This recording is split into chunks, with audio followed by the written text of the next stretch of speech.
Oh, wow, wow, wow, wow. So, currently looking at the price according to the previous analysis we did some hours ago.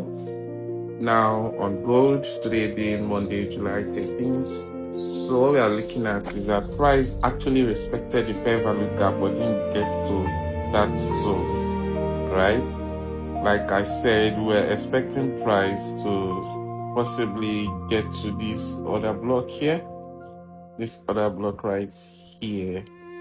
Okay, and if you watch the previous one, you have an understanding as to why that's another block. And then I also told her that this is gold. Sometimes gold will not retrace that much, especially when the target is quite close. It won't retrace that much. But I said if the fair value gap is wide, just like this type, you draw your fee, okay? And then you wait for it within this zone. And within this zone, we're seeing something around here that's more or less called a breaker block. Or you could just call it mitigation block anyway. So we have it the same premium or optimal points of fair value gap. So that's the area I was actually wanting to see how price is going to react there, like I told us in the previous one.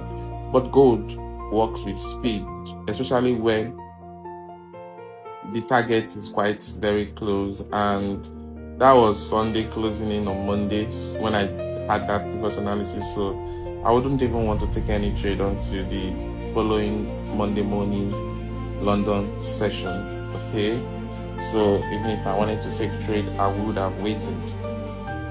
So but what happened was that even at night around 2 a.m, okay, Monday very early in the morning, so price tested the fair value gap but didn't get to this point.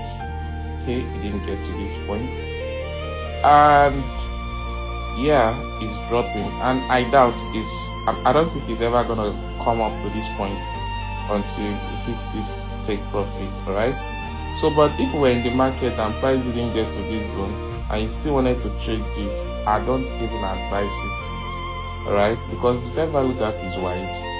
One, that's number one. Number two, price is not even at a premium for you to make an entry. That's another one. Another one is that you still have a lot of zones that price needed to mitigate. So just price touching here, it doesn't really look good. But if you wanted to take this on a lower time frame as a scalper, I think 5 minutes would be your best bet. Okay, let's assume you wanted to take that trade. What happened was, as price tested the fair value gap, this is the line, fair value gap line from hourly time frame, as you can see. Okay, as you can see, this is the line. Okay, and this guy took out the high of this particular candle. It could have qualified for other block, but it's not a valid other block though. So we have price testing there. Let me just check 15 minutes. On the 15 minutes time frame, there's something looking somehow good but not so good. Honestly, for me, there's no entry here. It doesn't look good. First of all, it didn't go into that zone. Anything around here could literally be weak. For me, I would not even try to take a trade here. It would be like FOMOing into the market. Okay, so coming down here, I see there's a clear of liquidity around here, a drop. Somebody would have said, okay, I will take this particular guy as a valid order block. Yes, but is your sweep valid? Sorry, is your change of structure valid? Currently, for me, it's not a valid change of structure. Alright, that's just basically the reason why I won't bother. Number one reason I won't bother is that it didn't get to the point I wanted to get to. The market is so noisy. There's a lot of things. The market can write rules for you. You can decide to write your own rules. And the best way to remain consistent is to write your own rules. But sometimes we forget ourselves and then we start chasing the market, which is why we get burnt and we start crying. So, but if you really go into introspection and really check out yourself, you discover that most of the time that you did the wrong thing is because you are following the rules the market was setting for you rather than following your own rules. So what happened here is that first of all, I won't even bother. So even if price actually had a proper break here, I won't know, because this is the area I want to start looking at price, not here.